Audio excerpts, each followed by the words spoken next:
Machine খারাপ করলে বলবেন পরিবর্তন করুন। অনেক লাইন দিয়েছেন আপনারা জীবনে, নোটবন্দির লাইন, ভোটবন্দির লাইন, আধার কার্ডের লাইন, SIR এর লাইন। নিজের গণতন্ত্র বাঁচাবার জন্য একদিন দরকার হলে মা ভাই বোনেদের একটু অপেক্ষা করতে হবে।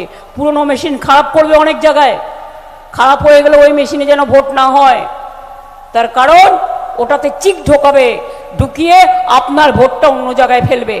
2 নম্বর, ভিভিপ্যাট ছাড়া কোনো এজেন্ট কেউ ইলেকশন কমিশনে ওই মেশিন চেক আপ করতে ভুল করবেন না, ভিভিপ্যাট মাস্ট।